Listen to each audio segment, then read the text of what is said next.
Happy Tuesday, Cross of Christ. Pastor Nick here. I'm going to start shifting my communication more to video. People seem to really like the personal nature of the videos rather than kind of a long form email from me. So you should expect some more videos from me in the future. Man, I just want to kind of talk for a second about our moment and something that I read in the Psalms this morning. Try to help give you some encouragement today on this Tuesday.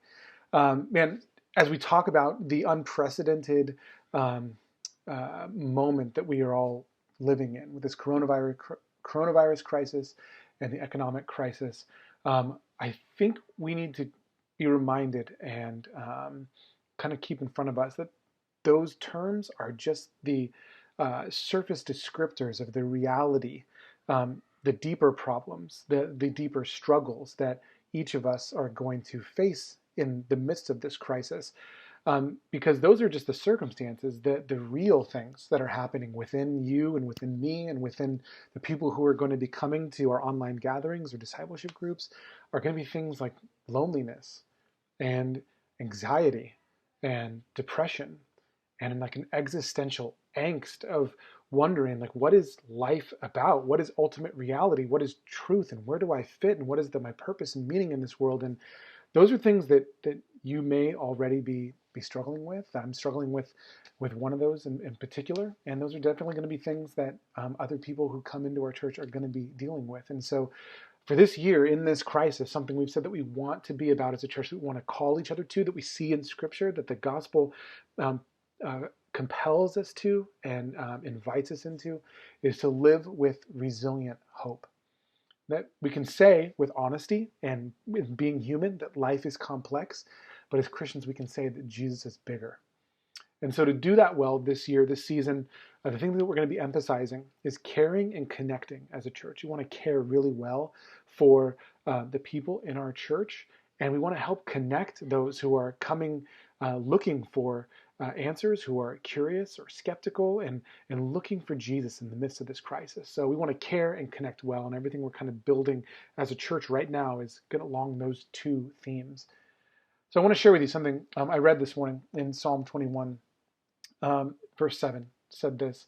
This is part of my I read the ESV Study Bible plan, which I love. And if you're looking for a plan, I would definitely recommend it. But this was verse 7 in Psalm 21. For the king trusts in the Lord.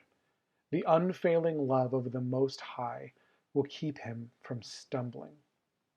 I thought first, I was like, it's a beautiful picture. The unfailing love of God keeps you and me from stumbling.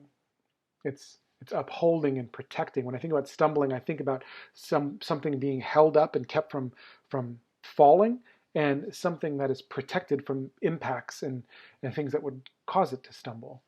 And so the unfailing love of God keeps you and me and his people from stumbling. And so I started thinking about that from a daily bread perspective, the petition in the Lord's Prayer, the prayer that Jesus taught his disciples to pray. Give us this day our daily bread. And that in a way, it's God's love, his unfailing love that is beneath the coffee that you had this morning. It's his unfailing love that was beneath the breakfast, beneath the feeling of your child in your arms, beneath the work that you have to do, beneath the encouraging text message that you got from a friend, beneath the coolness of the morning as you went on a walk, or the health of a body that you got to go on a run or exercise or whatever. It's the unfailing love of God that is upholding you right now in this moment.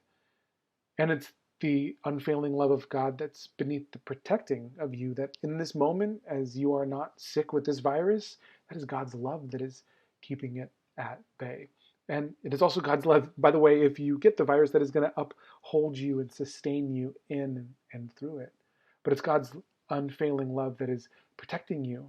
Maybe you still have the job that you have, and you have a family that's healthy and engaging and being playful this morning, or that is protecting you from the sadness and the loneliness that you've been feeling with the call or text message or video message from a friend. It is the unfailing love of God that upholds and protects you. And on the other side of the coin, though, it goes both ways in a sense, because God's unfailing love is what upholds and protects us. that it's constantly surrounding you, it's constantly leading you and comforting you and challenging you and providing for you. But it's also when, if you're like me, it's also when I trust in that unfailing love, in his unfailing love, that I don't stumble. When I trust that it's he and his love that upholds me and protects me, that it's him who's provided for me all of these, the little things that upholds me. It's not me that's done that. It's actually him. And that if he's done it today, he'll do it tomorrow. And that it's him that's protecting me and not me and my diligence or my forethought or my strategy or anything else. It's actually him who's protecting me. And I get to live in the refuge of his protection, of his unfailing love, that I'm at my best. And I would imagine that's true for you as well. And so the unfailing love of God is the very thing that is upholding and protecting you, that is keeping you from stumbling today. And I just want to invite you to see that today. It's his unfailing love that is holding you. I want to share a couple wins with you real quick before we go. First is we have this kids story time that's starting tomorrow, Wednesday, the 1st of April. We actually have it scheduled out for a few weeks. Dan was letting me know this morning on the phone. It's super exciting. We're just going to put a little window of time in the middle of the week for the parents and kids in our church to come together and have one of the volunteers in kids ministry read a story to our kids. And it's just a good time for the children to be able to see each other and interact, and the parents to see each other and interact. Maybe provide a break in your homeschooling day, or whatever activities you're doing in the day, something to look forward to and kind of break up your morning. But either way, we hope it's a blessing for you. See the details below in this email for the link and information on that story time. And also, we just continue to hear more encouraging stories coming from discipleship groups. We've had a few groups actually start meeting weekly now because we can do it on Zoom. And so we're seeing groups long for and appreciate that relational connection that we have in those discipleship groups, where we're opening the Bible and opening our lives together. And so they just want to do that even more consistently in the midst of this crisis. And so that's just awesome. I want to say continue that groups, keep up the good work. And if you're not connected to a discipleship group, there's information below for how you can do so. Anyway, hope you guys have a good rest of your week. I love you guys, and I'll see you Sunday morning.